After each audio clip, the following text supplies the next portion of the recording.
Good morning, everybody. It's a pleasure to be here, of course. And as Candy said, I am here on behalf of Dave Wilson, the Minister of Health and Wellness. And I know he would like to have been here, but when you're a minister, you got always too many things to do, and you just couldn't be in both places. And I'd also like to give regrets for Ramona Jennings, my colleague in the legislature who represents King South.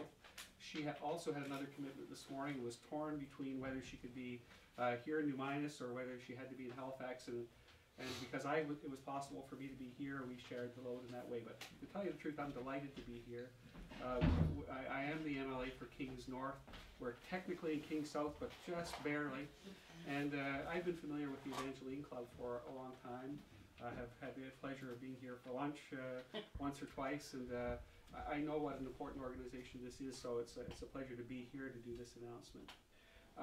I would like to say, just because we're here at the Evangeline Recreation Society, I never think about it that way. No. I think about it as the club. What I know about this place is that it's a house where fellowship occurs. It's a place where you can get a great lunch, and I've enjoyed a couple of those. I've been really impressed with the garden project that runs here, where not only do people learn some gardening skills, but turn the food that's grown here back into the lunches that people enjoy through the fall and into the winter. And maybe it's a place too where people can just talk to each other, or put a puzzle together, or do something that makes life more meaningful. And in fact, what in lots of ways what this is a community. And communities, I think, are at the heart of our province. They're in fact maybe even more profoundly than that at the heart of our life. Human beings, I don't think I have to remind many people in this room, are social animals.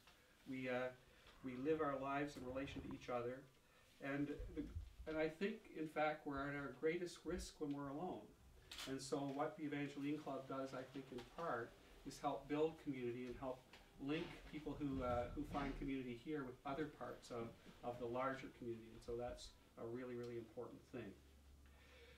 I'm here today particularly to announce that people living with mental illness will benefit from more access to health programs in their communities with funding from the province's consumer-led initiative grants. And I'm very, very pleased that the Evangeline Club, or officially the Evangeline Recreation Society, is one of this year's recipients. The Evangeline Club will be receiving $16,000 to implement programming that is making and will continue to make a very real difference in the lives of people living with mental illness. The consumer-led initiatives grants focus on groups concerned with mental illness. They help to establish and run programs in their communities. And they're important because including and involving people in community life, as I've already said, is not only vital to recovery, but vital to life. And we recognize that financial support is part of making that happen. This year, the Department of Health and Wellness will invest a total of $146,000 in grants to 7 projects under this category of consumer-led initiatives. One of them is the Evangeline Club, as I've said. The others are the CARE organization representing disabilities, which is located in Digby, or in Clare, actually Digby County. The Schizophrenia Society of Nova Scotia will be receiving some funds. Lang House in Halifax will be getting a grant. Health Minds Cooperative in Halifax will be receiving some funding. The Canadian Mental Health Association of Halifax Dartmouth will be a recipient. And finally, the Self-Help Connection, also located in Halifax, will be a recipient.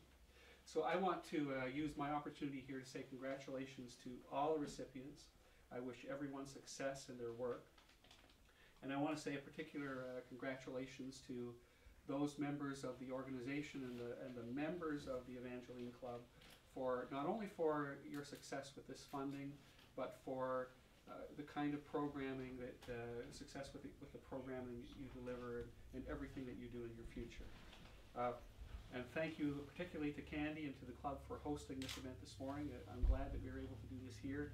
And thanks to each of you for coming out this morning to be part of this announcement, which is important to a lot of people in Nova Scotia. Thanks very much.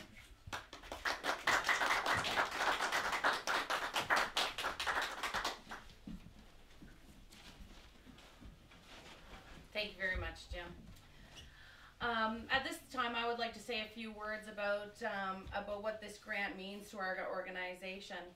And one of the main things that it has done this already, has established the CAN network, and that's the Consumer Action Network. This is a non-for-profit now group of its own that is housed here in the Evangeline Club and is run by a consumer-led board of directors.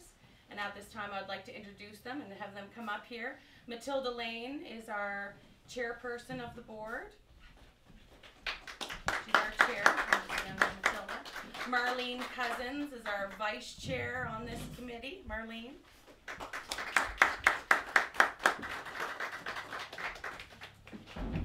And Paul Can, the secretary of the Consumer Action Network. These folks here do their very best. We have meetings, hold meetings every month, and they're in charge of creating the jobs and providing the support that goes along with the funds that we got for this grant. And with that, I would like to thank you all for taking the time to come out and support this community announcement. This concludes the formal part of the event. I'll ask Jim to stick around for a few minutes later for a quick photo. Thank you all again.